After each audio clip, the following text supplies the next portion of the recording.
আসসালামু আলাইকুম ওরহমতুল্লাহ। ইংলিশ মজার আজকের আয়োজনে তোমাদের সবাইকে অভিনন্দন। শুকরিয়া মহান আল্লাহর কাছে আলহামদুলিল্লাহ যে আমরা আরও একটি নতুন লাইভে অ্যাটেন্ড হতে পেরেছি। শূন্য থেকে জব প্রস্তুতির আয়োজন। আজকে এটি লেকচার নাইনের এটি হলো পার্ট 3। তো তার আগে বলা দরকার, মাহে রমজানের কারণে তোমাদের ক্লাস শিডিউলটা একটু পরিবর্তন হয়েছে। দিনটা সেম রয়েছে, রবিবার, মঙ্গলবার এবং বৃহস্পতিবার। এখন থেকে মাহে রমজানের এই সময়টায় ক্লাস নেওয়া হচ্ছে দুপুর 12টায়। নিয়মিত আপডেট পাওয়ার জন্য এই ক্লাস হবে না, অথবা আরও নানাবিধ ইনফরমেশনের জন্য কানেক্ট থাকতে পারো আমার পেজের সঙ্গে, facebook.com/englishmoja A1, এবং আমার গ্রুপের সঙ্গে কানেক্ট হতে পারো ইংলিশ মজা উইথ রফিক স্যার। ওকে, মাহে রমজানের শুভেচ্ছা তোমাদের সবাইকে। তোমরা অনেকে আমাকে সালাম দিয়েছো। ওয়ালাইকুম আসসালাম ওরহমতুল্লাহ। অনেকে জিজ্ঞাসা, স্যার আপনি কেমন আছেন? শুক্রিয়া, আলহামদুলিল্লাহ আমি বেশ ভালো আছি। তোমরা ঠিকমতো আমাকে শুনতে পাচ্ছ কি না একটু আমাকে কমেন্টে জানিয়ে দাও, ঠিকমতো আমাকে শুনতে পাচ্ছ কি না।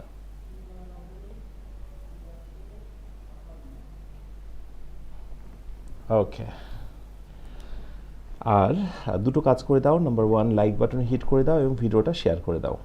যারা ভিডিওটি শেয়ার করলে মাহে রমজানের এই মাসে নেক বাসনা রেখে যে এই ভিডিওটার দ্বারা অন্যজন উপকৃত হতে পারে, এমন ভাবনা থেকে যারা ভিডিওটি শেয়ার করছো তারা কমেন্টে ডান লিখে দাও। অন্যের কল্যাণ হবে এমন ভাবনা থেকে ভিডিওটি শেয়ার করবে, আমি বললাম বলে শেয়ার করার দরকার নেই। তো সেক্ষেত্রে যারা ভিডিওটি শেয়ার করে ফেললে তারা একটু কমেন্টে ডান লিখে দাও। ওকে, আমি একটু দেখি ঠিক মতো। ওকে, ইতিমধ্যে আমাদের সঙ্গে অনেকে যুক্ত হয়েছে, আলহামদুলিল্লাহ। ঠিক আছে, আমরা শুরু করছি। তো মূল আয়োজনটি শুরু করার পূর্বে আমরা দেখে নিই জব প্রিপারেশনের এই আয়োজনটি কোন মাস্টার প্ল্যান অনুযায়ী আমরা পড়ছি। এক এক করে আমাদের অনেকগুলো ক্লাস হয়ে গেছে। লেকচার 1, লেকচার 2 এর ভিতরে প্র্যাকটিসগুলো হয়ে গেছে। যারা নতুন যুক্ত হয়েছ সাথে থাকো। সবার শেষে ইনশাআল্লাহ আমি জানিয়ে দেব যে এই পূর্বের ক্লাসগুলো কোথায় সাজানো রয়েছে। ওকে, সো এইভাবে করে লেকচার 6, লেকচার 7ও শেষ। প্র্যাকটিস হয়েছে 8। যারা নতুন, আমি আবারও বলছি, হতাশ হওয়ার কোনো কারণ নেই, বিকজ আমি কিন্তু তোমাদের পূর্বে যে ক্লাসগুলো নিয়েছি সেগুলো আমি লিঙ্ক দিয়ে দেবো সবার শেষে। আচ্ছা, এবার আমরা যেটা নিয়ে কথা বলছি, লেকচার 9-এর এই বিষয়টি, the same words used as different parts of speech. Already 2টা ক্লাস হয়েছে, একটি ক্লাস না, অনেকগুলো ক্লাস লাগবে এই লেসনটার উপরে। দ্যাটস ওয়াই আস্তে আস্তে করে আমরা এগোচ্ছি। যেটা নিয়ে কথা বলছি, lecture 9, the same words used as. Okay, আলহামদুলিল্লাহ তোমরা অনেকেই শেয়ার ডান করে দিয়েছো, ফাইন, এটা খুবই ভালো। ওকে, তো এক্ষেত্রে আমরা সবাই নিট বইটি হাতে নিয়ে ফেলবো। 429 পৃষ্ঠায় চলে যাব আমরা। 429 পৃষ্ঠায় চলে যাব, সবাই হাতে বইটি নিয়ে ফেলো। একটা বই নিলে তো হবে না, সেই বইটিকে শেষ করতে হবে, তবেই না বইটি সার্থকতা। ওকে, আশা করি বইটি নিয়ে ফেলেছো হাতে। এবার 429 পৃষ্ঠায় আমরা চলে যাব। বইটি আমরা খুললাম, এই হলো পেজ 429 পৃষ্ঠা, তাই না? আচ্ছা, 429 পৃষ্ঠা। ওকে,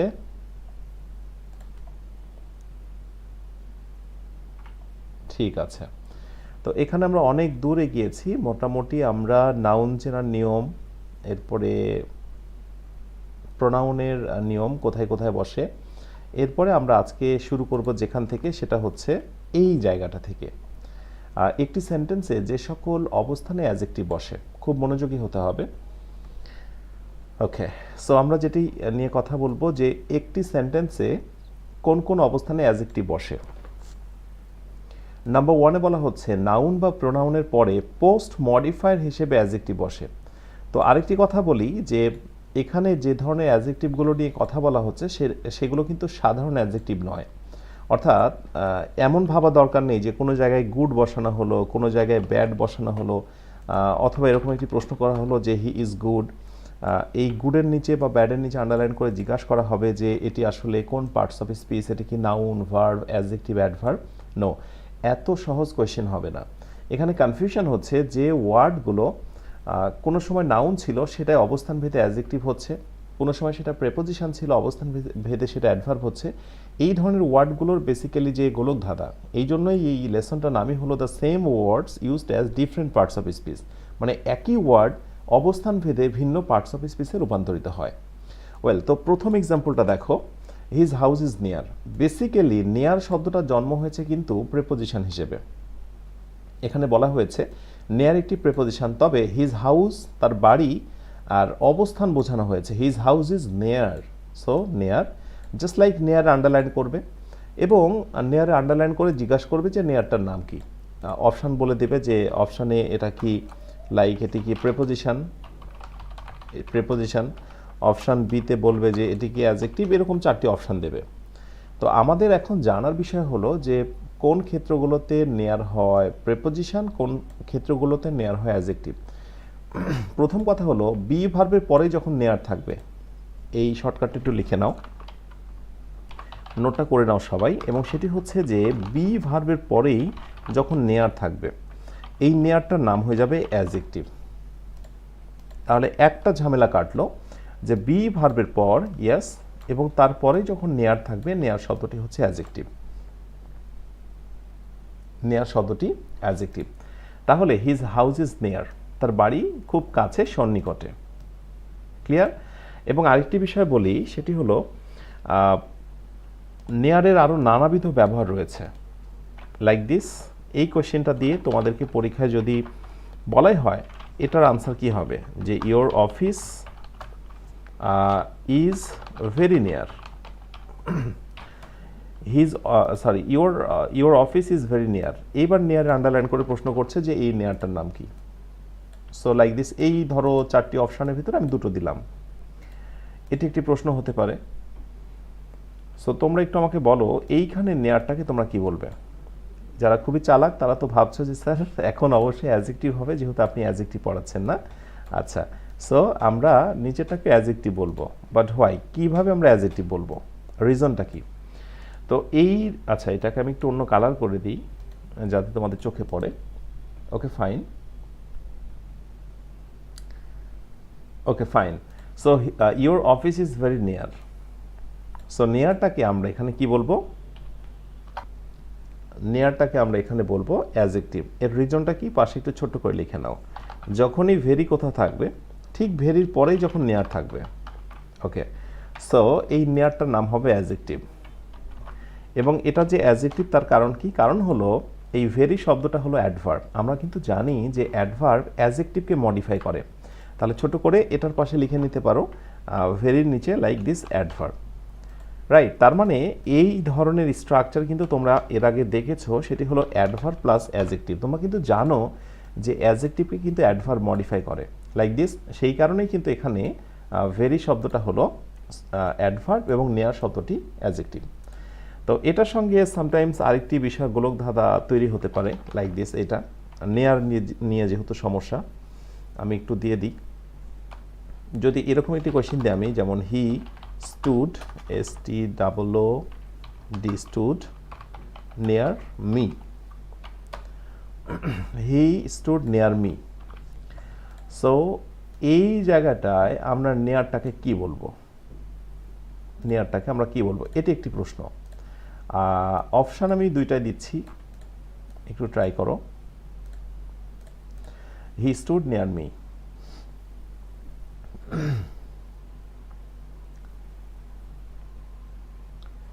He stood near me.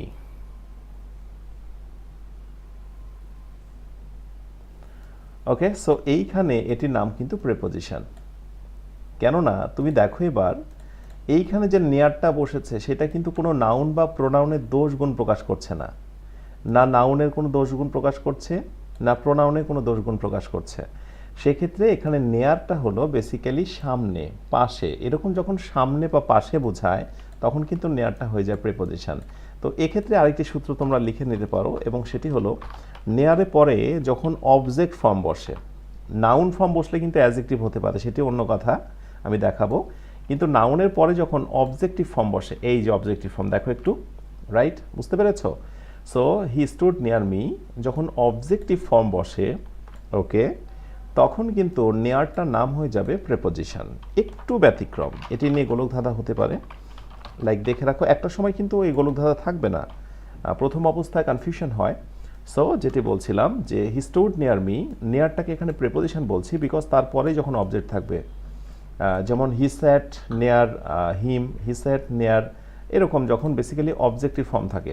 হ্যাঁ, এক্ষেত্রে অবশ্য এরকম পাশে বোঝাবে, সামনে বোঝাবে, এক্ষেত্রে অবজেক্ট না থেকে কোনো ব্যক্তিও আসতে পারে, লাইক রহিম করিমও হতে পারে, যেমন হি স্টুড রহিম নেয়ার রহিম হতেই পারে। বেসিক্যালি আমি এই সূত্রটা তোমাদের লিখে নিতে বলবো যে অবজেক্টের পূর্বে যখন নেয়ার থাকে, রাইট, নেয়ার হলো পাশে, পূর্বে সামনে, এরকম অর্থে যে হি স্টুড নেয়ার মি, সে একেবারে আমার কাছে সন্নিকটে দাঁড়িয়েছিল। আচ্ছা, এক্ষেত্রে নেয়ারটাকে প্রেপোজিশন বলছি। কিন্তু যদি আরেকটি টেস্ট তোমাদেরকে দিই এবং যদি জিজ্ঞাসা করি, যেমন এরকম যে your house is quiet, your house is quiet, না না না সরি, এইটা দেব না, দেব হলো যে ইট will be change, okay, in the near future.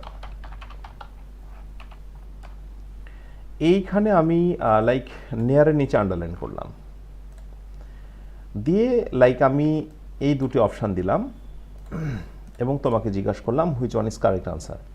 It will be changed in the near future, এই নেয়ারটাকে তুমি কি বলবে? বুঝে শুনে আনসার করো, ঝটপট কমেন্টে আনসারটা জানিয়ে দাও। হ্যাঁ, নিয়ার মিন্স ক্লোজ সামথিং, হ্যাঁ, কোনো কিছুর সাথে লেগে থাকা, খুব কাছে। ওকে,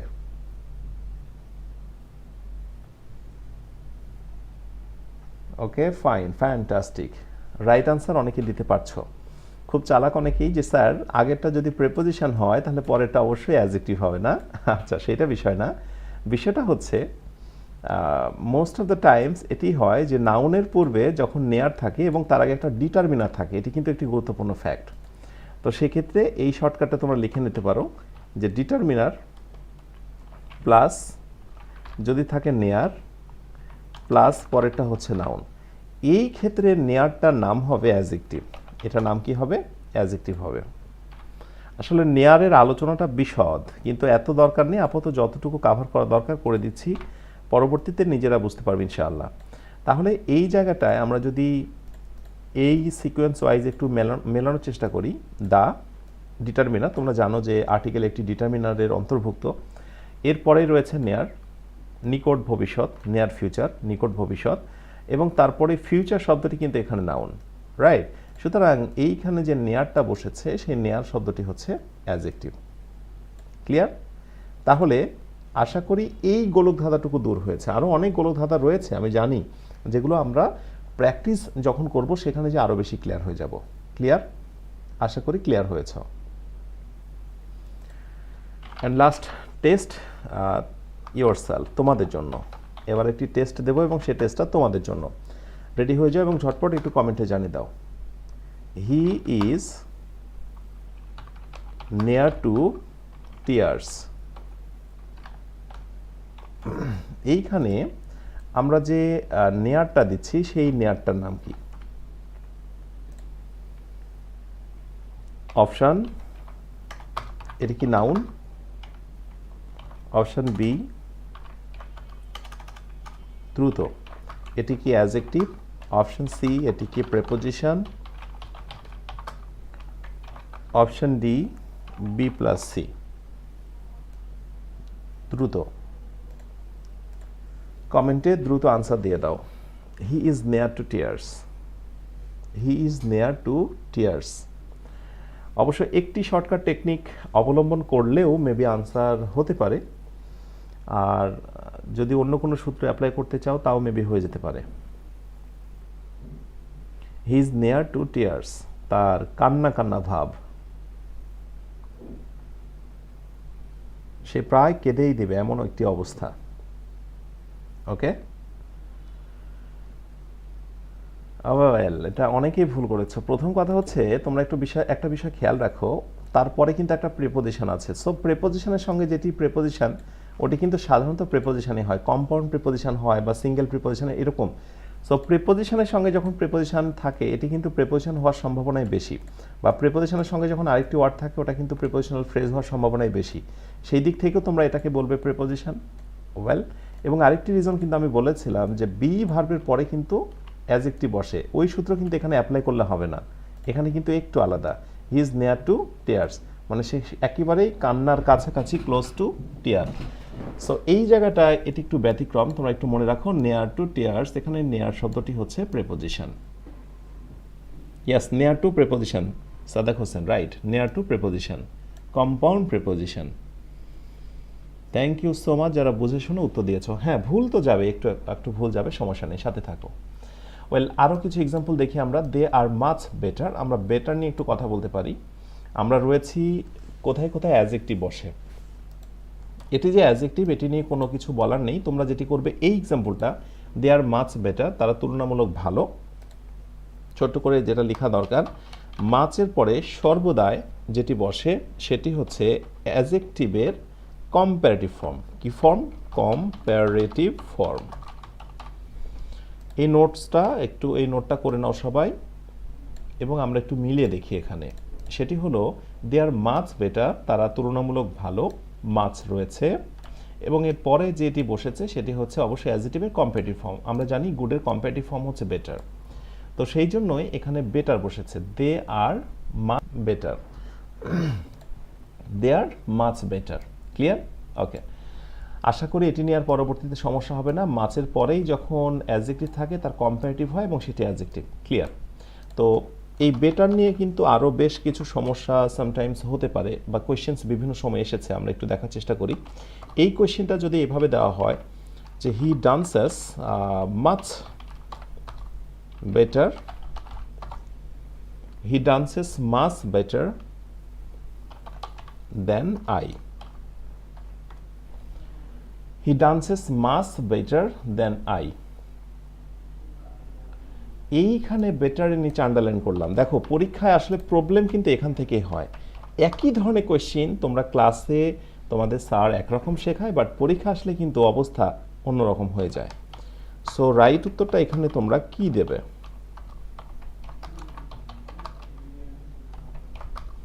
প্রোনাউন। ওকে, একটু বলো দেখি সম্ভাব্য রাইট আনসারটা কি দেবে। এই কোয়েশ্চেনটা সামটাইমস একটু ডিস্টার্ব করতে পারে তোমাদেরকে, বলো দেখি। এরপরে আরেকটি লাইক এরকম কোয়েশ্চেন হতে পারে যে he is the better of the two, সে দুইজনের মধ্যে ভালো। এই সব ক্ষেত্রে বেটার নিচে আন্ডারলাইন করে প্রশ্ন করা হতে পারে এই বেটারটার নাম কি। কোয়েশ্চেন কিন্তু অলরেডি আমি দুইটা দিয়ে ফেললাম। যারা বেসিক লার্নার রয়েছে তারা তো প্র্যাকটিস করছোই, শিখছোই, আর যারা অ্যাডভান্স লার্নার রয়েছে জাস্ট রিভিউ করো, কমেন্টে আনসারটা দিয়ে দেখো যে তোমার আনসারটা ঠিকঠাক হচ্ছে কিনা। যদি হয়ে যায় আলহামদুলিল্লাহ, তোমার শেখাটা ঠিক আছে। লাইক এরকম একটি কোয়েশ্চেন আরেকটি হতে পারে he tried to better his lot, সে তার ভাগ্য উন্নয়নের চেষ্টা করছিল। সো এখানে বেটার নিচে আন্ডারলাইন।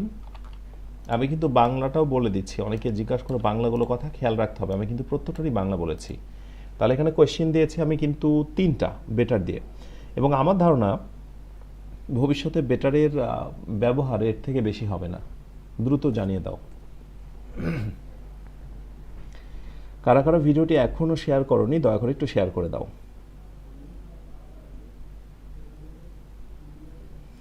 আচ্ছা, আব্দুর রহিম বলছে বেটার অফ প্রোনাউন না। আচ্ছা, আমি বুঝতে পেরেছি তুমি কেন প্রোনাউন দিয়েছ, বিকজ আমি এর আগে বলেছিলাম যে নান অফ, আইদার অফ, এইসব অফ থাকলেই কিন্তু সেটি প্রোনাউন। আসলে এই ক্ষেত্রে কিন্তু সেই ব্যাপারটি কাজ করবে না, একটু আলাদা। ওকে ফাইন, এবার একটু মিলিয়ে নাও। হি ডান্সেস, প্রথম কথা ডান্সেস শব্দটি ইনট্রানজিটিভ ভার্ব। কি verb? Intransitive verb. So intransitive ভার্বের মডিফায়ার হিসেবে যারা বসে তারা কিন্তু সবাই হচ্ছে অ্যাডভার্ব। আমি কথাটা আবার রিপিট করছি, ইনট্রানজিটিভ ভার্বের যারা ভার্ব নিয়ে কনফিউশনে আছো, ইনট্রানজিটিভ ভার্ব কি মনে করতে পারছো না, একটু মনে করে দেখো। ইনট্রানজিটিভ ভার্বের কাজই হচ্ছে পরে অ্যাডভার্ব বা অ্যাডভার্বিয়াল ফ্রেজ বসবে, নতুবা ফুল স্টপ বসবে বা পাংচুয়েশন মার্কস দিয়ে কথা শেষ হয়ে যাবে। তো এরকমই ভার্বের ক্ষেত্রে উল্লেখযোগ্য যেমন হচ্ছে স্লিপ মানে ঘুমানো, গো মানে যাওয়া, ডান্স মানে নাচা, এই জাতীয় ভার্বগুলোর পরে যেটি বসে সেটি হচ্ছে অ্যাডভার্ব। এই জায়গাটায় শব্দটি হচ্ছে অ্যাডভার্ব। তাহলে এখানে মাস্টটাও কিন্তু অ্যাডভার্ব। অ্যাডভার্ব কিন্তু আরেকটা অ্যাডভার্বকে মডিফাই করতেই পারে। ক্লিয়ার? সো এই বিষয়গুলো তোমাকে মাথায় রাখতে হবে। তাহলে আগের বেটারটাকে বলেছিলাম অ্যাডজেক্টিভ, আর এই মাস্টার নাম ছিল হচ্ছে অ্যাডভার্ব। আর এইখানে বেটার শব্দটার নাম হলো অ্যাডভার্ব, আর এখানে মাস্টার নামও হচ্ছে অ্যাডভার্ব। কি মাথা মানে কি গুলিয়ে যাচ্ছে না? হি ডান্সেস মাস বেটার, সে অনেকটাই ভালো নাচে, দেন আই মানে আমার তুলনায়। তো এখানে আসো, নোটটা একটু আমি করে দিই। সেটি হলো, যদি কোথাও ইনট্রানজেটিভ কোনো ভার্ব বসে, ইনট্রানজেটিভ কোনো ভার্ব বসে ডট ডট, ঠিক এর পরেই যখন মাছ বসে এবং মাছের পরে যখন বেটার বসে, এই বেটারটার নাম হয়ে যাবে অ্যাডভার্ব। এইটুকু রাখতে হবে। ইনট্রানজেটিভ ভার্ব, ওকে। এখন ইনট্রানজেটিভ ভার্বটা বোঝা কিন্তু অত্যন্ত জরুরি। তারপরেই আছে হলো মাছ, এবং মাছের পরেই বেটার, সো বেটার শব্দটির নাম হবে অ্যাডভার্ব। ক্লিয়ার? আশা করি এই নোটটুকু মনে রাখতে পারবে। এবং আমি প্রতিটি ক্লাসে বলি, প্রতিটি ক্লাসে তোমাদের যে পরিমাণে শর্ট নোটসগুলো দেওয়া হয়, এইগুলো যদি সেভ করে রাখো, একটা সময় দেখবে যে এই শর্ট নোটসগুলো তোমার কাছে একটা দারুণ সম্পদে পরিণত হয়েছে। ক্লিয়ার? ওকে, সো এরপরে আসো, he is better of the two. প্রথম কথা হলো, কম্পারেটিভের পূর্বে সাধারণত দা বসে না। কম্পারেটিভের পূর্বে সাধারণত দা বসে না। আমরা জানি বেসিক্যালি সুপারলেটিভের পূর্বে দা বসে। হি is the best, he is the wisest, এরকম বসে, এটা আমরা জানি। কিন্তু যখন কোনো কম্পারেটিভের আগে দা বসবে এবং অফ দ্য টু বা পেয়ার কথাটি উল্লেখ থাকবে, he is the better of the two অথবা অফ দ্য পেয়ার, এই ক্ষেত্রে বেটারটার নাম হয়ে যাবে কি বলতো? বেটারটার নাম হয়ে যাবে নাউন। অবশ্য এটা যে নাউন, আরেকটি সময়ে বা একটি সময় আমি তোমাদের কিন্তু এই জাতীয় সেন্টেন্স দিয়েছিলাম। যেমন আমি কিন্তু এরকম সেন্টেন্স দিয়েছি, এবং it is the go of the world, of the world, আসলে WORLD, ওয়ার্ল্ড। ওকে, এই সেন্টেন্সটা আর এই সেন্টেন্সটা কিন্তু হচ্ছে অনুরূপ। কিভাবে দেখো, এই হচ্ছে দা, এই হচ্ছে দা ডিটারমিনার, এই পরের শব্দটি হচ্ছে নাউন, পরের শব্দটি নাউন, এখানে গো শব্দটি কিন্তু নাউন আমি শিখিয়েছিলাম, এবং তারপরে হচ্ছে অফ। ক্লিয়ার? তো এই প্যাটার্নেই কিন্তু বেসিক্যালি এখানে বেটার শব্দটা নাউন হয়েছে। তোমরা পাশে it is the go of the world, এটি বাংলাটা বলে দিই, এটিই হলো জগতের রীতি। অনেক পরীক্ষায় এটি এসেছে, কম্পিটিটিভ অনেক পরীক্ষাতে গোয়ের নিচে আন্ডারলাইন করে জিজ্ঞাসা করা হয়েছে এটি কোন পার্টস অফ স্পিচ। ওয়েল, তাহলে আমরা এটার পাশে একটি নোট লিখে দিই। It will be helpful for you in future. তোমার জন্য ভবিষ্যতে এটি জানতে অনেক সুবিধা হবে। সেটি হলো, ডিটারমিনারের পর যখনই কোথাও বেটার বসে এবং তারপর যখন অফ থাকে, কেউ কেউ বলছে বেটার অফ হচ্ছে প্রোনাউন। না, এই জায়গাটায় প্রোনাউন এভাবে বসবে না। এই অফের প্রোনাউনের ফাংশন যখন হয় সেটা কিন্তু শুরুতে, each of, either of, neither of, হ্যাঁ, এগুলো শুরুতে হয়। এইরকম না, তোমরা কেউ কেউ ভুল দিয়েছিলে। তাহলে এই জায়গাটা বেটারটাকে আমরা বলছি নাউন। ক্লিয়ার? আশা করি ক্লিয়ার। তো আরেকটি বিষয় এখানে প্রাসঙ্গিক বলি, অনেকে জিজ্ঞাসা করে, অনেকে বলে আমাকে যে স্যার আপনি এতগুলো রুলস কিভাবে মনে রাখেন, এরকম কিন্তু প্রশ্ন কেউ করে থাকে। তো দেখো, একটি কথা বলি, যে আমি যখন তোমাকে এইটা শেখাচ্ছি তখন কিন্তু এই রুলসটা যে আমার মনে আছে ব্যাপারটা এরকম নয়, বরং আমি মনে করি রুলসের পেছনে একটি করে এক্সাম্পল, একটি করে সেন্টেন্স আমার মনে আছে। সুতরাং তুমি যদি কোনো কিছুকে ধরে রাখতে চাও, বলতে চাও, তাহলে ওটার পেছনের ঘটনা, গল্প অথবা সেন্টেন্সটা মনে রাখতে হবে। তবেই না তুমি সেটা সংশ্লিষ্ট এক্সাম্পলগুলো, কি বলে, শর্ট নোটসগুলো তুমি লিখতে পারবে। তাই তোমাকে এত কিছু ভাবতে হবে না, তুমি শিখতে থাকবে, একসময় অটোমেটিক্যালি এগুলো তোমার ভিতরে সঞ্চয় হবে। নেক্সটে আসো, হি ট্রাই টু বেটার। প্রথম কথা হচ্ছে, ট্রাই একটি গুরুত্বপূর্ণ শব্দ। আমি টু এর কথা বলবো না, টু একটি প্রেপোজিশন, এই প্রেপোজিশনের পরে নাউনও বসতে পারে, ভালো কথা। কিন্তু ট্রাই একটি গুরুত্বপূর্ণ শব্দ, যার পরে সর্বদাই আমরা একটি ইনফিনিটিভ বসাই। ট্রাই টু আন্ডারস্ট্যান্ড মি, আমরা বলি না প্লিজ ট্রাই টু আন্ডারস্ট্যান্ড, ওই যে টু আন্ডারস্ট্যান্ড ইনফিনিটিভ বা ভার্ব। তো এক্ষেত্রে এইটি হলো, আই এম রিয়েলি সরি, আসলে অপশানই নেই। আসলে এটি মিসিং হয়েছে, এটি রাইট উত্তর হবে আসলে ভার্ব, রাইট উত্তর হবে ভার্ব। আমার অপশানই দেওয়া নেই, আমি একটু অপশানটা দিয়ে নিচ্ছি। তোমরা যে কে কি দিয়েছিলে? ওকে, আল্লাহ না করুক কম্পিটিটিভ এক্সামে এই জাতীয় ঘটনা ঘটে। এটা ঘটলে কিন্তু সত্যিই অনেক কষ্টের বিষয়। কারণ তুমি আনসার জানো বাট অপশানে আনসার নেই। তো পরীক্ষার হলে তুমি কি করবে, এটি কিন্তু প্রশ্ন। আমরা আশা করি এমন ঘটনা ঘটে না, আর যদি ঘটেই থাকে তাহলে খুব কাছের একটি উত্তর দেবে অথবা আনসারটি টাচ করবে না। তাহলে he try to better his lot, এখানে বেটারটাকে আমরা বলছি ভার্ব। তো এখানে এটা ভার্ব কেন? বিকজ প্রথম কথা হচ্ছে টু এর পরে যখনই তুমি বেটার পাবে, সো বেটার মানে হচ্ছে ভালো করা। হি ট্রাইড, সে চেষ্টা করেছিল টু বেটার হিজ লট, তার ভাগ্যকে ভালো করতে। তো এখানে বলা দরকার লট মানে প্রচুর নয়, লট মানে হলো ভাগ্য।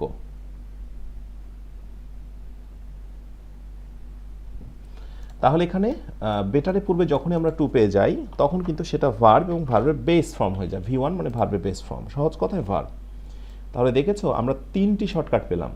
এখন তোমরা আমাকে বলো তো, আমি যদি এইভাবে না বুঝিয়ে শুধু যদি এই লেসনটা থেকে বোঝাতাম যে বেটার হলো এখানে অ্যাডজেক্টিভ, ঝামেলা শেষ। অর্থাৎ মাছের পরে যখনই বেটার থাকবে তখনই সেটা অ্যাডজেক্টিভ। এই কথা বলেই যদি আমি এখান থেকে চলে যেতাম আর ফাইনাল পরীক্ষায় কম্পিটিটিভ তোমার একটি এক্সামে যদি এই কোয়েশ্চেনটা আসতো, তাহলে নিশ্চিত তুমি এখানে এই বেটারটাকে আগেরটার মতো করেই তুমি কি দিয়ে আসতে, তুমি অবশ্যই অ্যাডজেক্টিভ দিয়ে আসতে, কিন্তু এখানে রাইট উত্তর হচ্ছে অ্যাডভার্ব। এখন আমাকে তোমরা বলো যে এইভাবে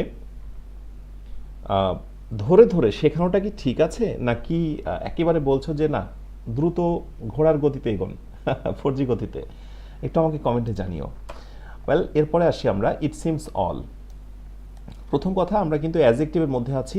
এখানে অল শব্দটা যে অ্যাডজেক্টিভ, এখানে না বলার কিছু নেই, না বোঝার কিছু নেই।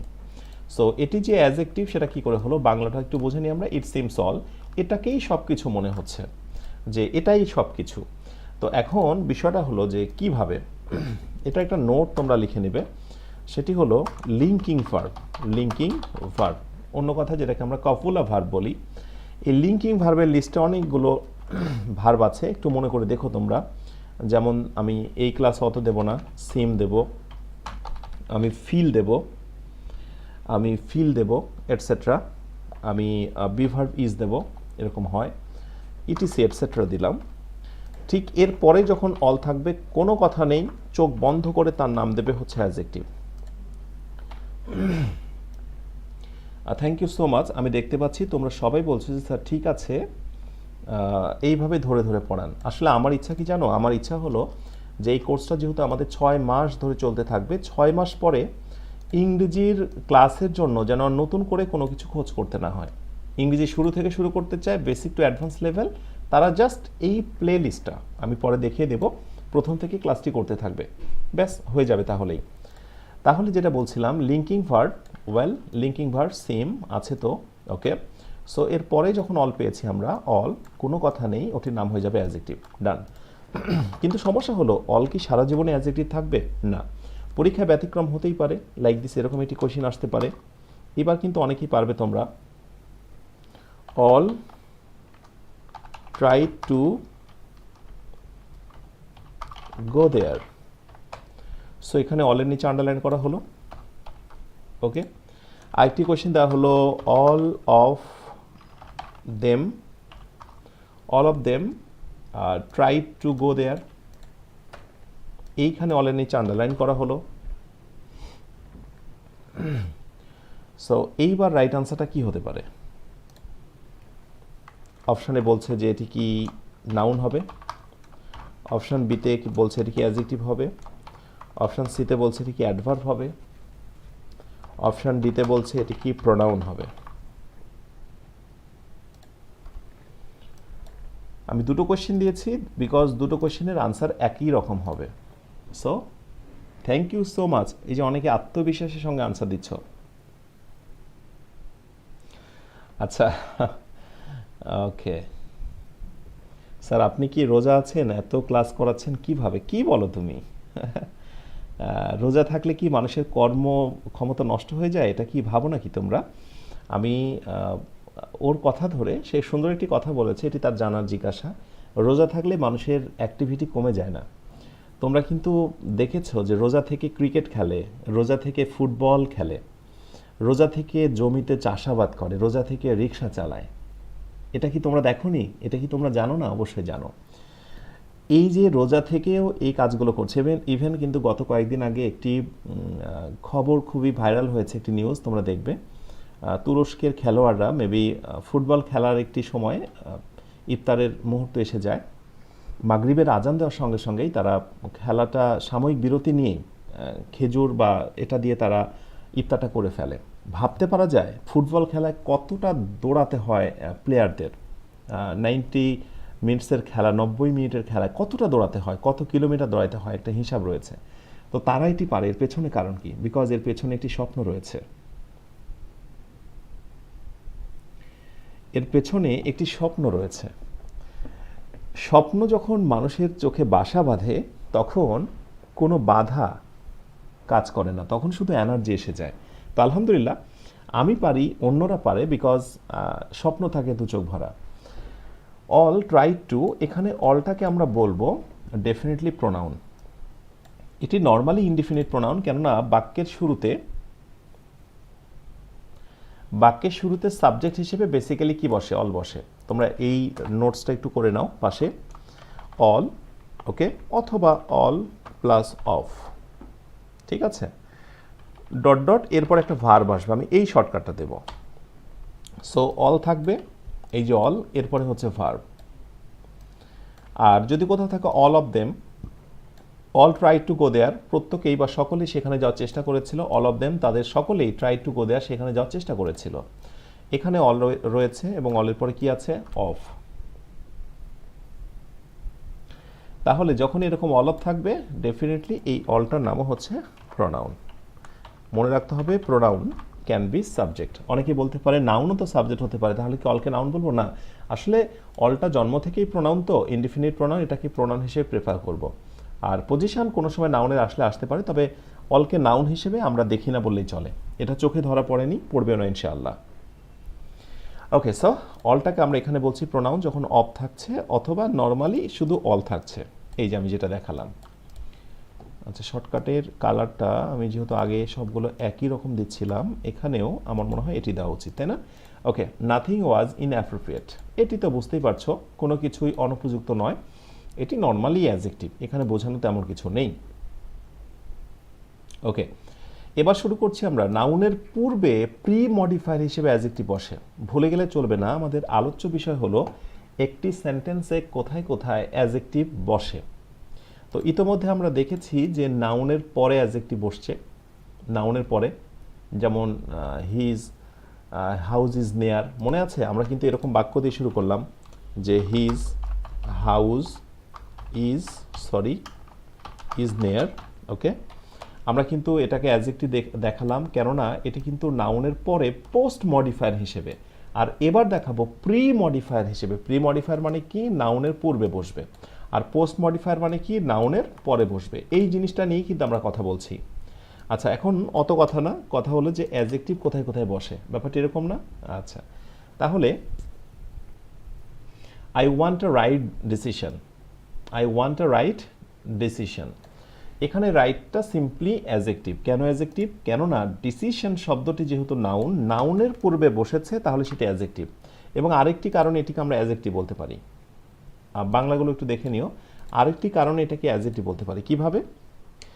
এই নোটটা আমি দিয়েছি তোমাদের, ডিটারমিনার প্লাস অ্যাডজেক্টিভ প্লাস পরের শব্দটি নাউন ইজ ইকুয়াল টু, এটার নাম কিন্তু আবার নাউন ফ্রেজ। তোমরা তো জানোই যে এটা কিন্তু নাউন ফ্রেজ। এনিওয়ে, ফ্রেজ নিয়ে কথা বলবো, তখন বিস্তারিত বলবো। দেখো, determiner, right, it's an adjective, decision, it's a noun. Clear? So determiner এবং নাউনের মাঝখানে যখনই কোনো ওয়ার্ড বসে তখন নর্মালি কিন্তু সেটা অ্যাডজেক্টিভ হয়ে যায়। আচ্ছা, আমি এই পর্যায়ে এই মর্মে আমি একটু দেখি যে তোমরা আসলে পূর্বের পড়াগুলো কতটুকু ধরে রাখতে পেরেছ। যখন আমি কিন্তু গত ক্লাসেই এই ধরনের ইনফরমেশান দিয়েছিলাম, দেখি তোমরা কারা রাখতে পেরেছ। আমাকে বলো তো তোমরা, হি ডিড ইট রাইট, এখানে রাইটটা কোন পার্টস অফ স্পিচ? যদি পেরে যাও আমি অনেক খুশি হব, দেখা যাক। সো আমি